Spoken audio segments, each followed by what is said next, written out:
Hi everyone, my name is Gabriela Campos. I'm a Latina actor currently living in Los Angeles, California. My family is from Puerto Rico and Argentina, and similar to Miss Julia Alvarez, I have had a complex relationship with my name and what it means to me. I'm here to talk to you about my perspective and some of the thoughts that I had while reading Miss Julia Alvarez's poem. And if you see me looking down, it's because I have my notebook here with me so that I don't lose track of my thoughts. So bear with me if I look down a little bit. But here we go. Just so you know, as an actor, I've spent probably a little bit more time than most thinking about my name. This comes down to a variety of reasons. First off, actors have to have names that are inimitable, meaning that they can't be copied or repeated in the union, because once you join the Actors Equity Union or the SAG-AFTRA union as a performer, you have to choose a name that is singularly unique. So that's why you see so many people changing their names once they come to Hollywood. In fact, many of the actors that you probably know, their first names or last names or full names are not their actual legal names. And I'm sure you can think of some examples. For instance, Emma Stone, her real legal first name is Emily, and there was already an Emily Stone registered in the SAG-AFTRA union, so she had to pick a different name. So she went with Emma Stone. In this industry, your name is your marker. It's the first thing people will see when you're listed in a show's playbill. It's how they associate you to a role that you're playing when the credits start to roll at the end of a movie or TV show. And it's how other industry professionals are able to find and reach you through either your resume or other social media networks and channels. So because of my career choice, I had to think about what name I wanted to go by professionally, and I landed on my full name, Gabriela Campos, for a couple of different reasons. First, I think it's a really beautiful name, whether you pronounce it in an English accent or Spanish accent like Gabriela. I find it very pretty and I always have. But then I started to think about my name's history and the different ways that people have called me in both my family and my friends in different aspects of my life. I've noticed that a lot of my American peers and friends always call me Gabby.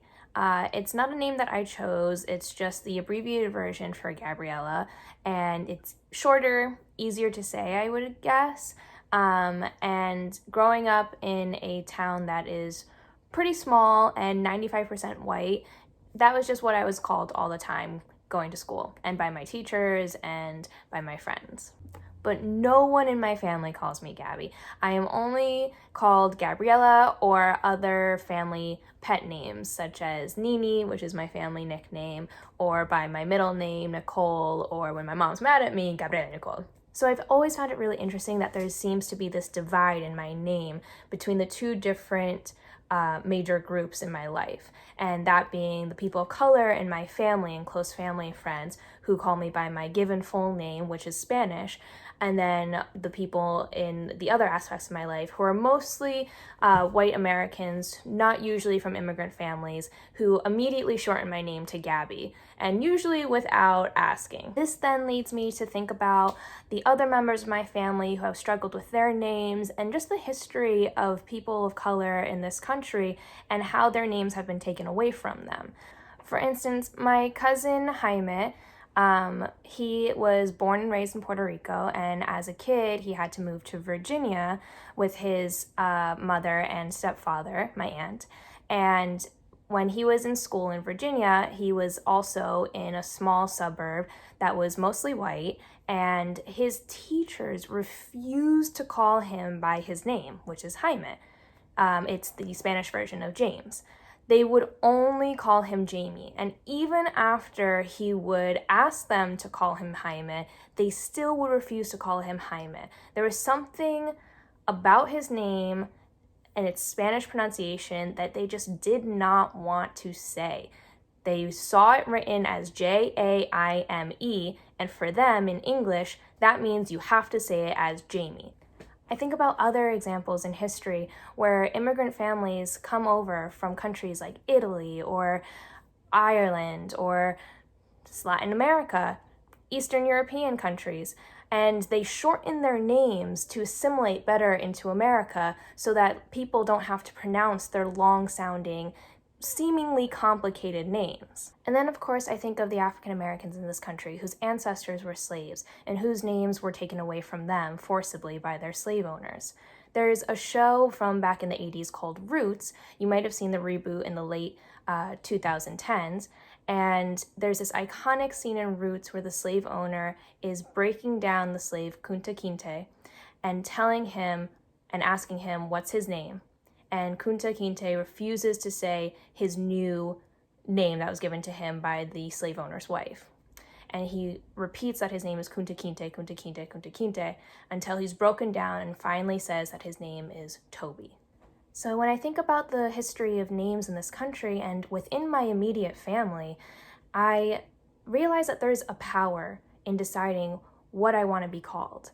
And it's okay to tell someone that's not how my name is pronounced, that's not my name, it's actually this, and repeating your name as it is, and educating people. Whether it's forced or voluntary, assimilation into this country usually begins with a person's name. My name is a source of pride for me. It pays respect to my parents who gave me life, my mom who went through 36 hours of labor with me, and to my ancestors in the countries that my family are from. When someone introduces themselves to you, it's okay to ask them to repeat their name so that you can make sure that you're saying it correctly. And if you think of a nickname, don't immediately assume that you can just call them by whatever nickname you thought of in your head. Ask them first. I always appreciate when people ask me, do you go by Gabby or Gabriela? So that I can tell them, I prefer Gabriela. I hope this was helpful for you guys to hear a firsthand testimonial about the importance of a person's name within their industry, within their family, within their life in general. And if you have any questions, you guys can feel free to reach out to me. You can ask Miss Herman for my email or my Instagram handle, and you can send me a message. And again, I hope I was helpful. Thanks so much. Bye.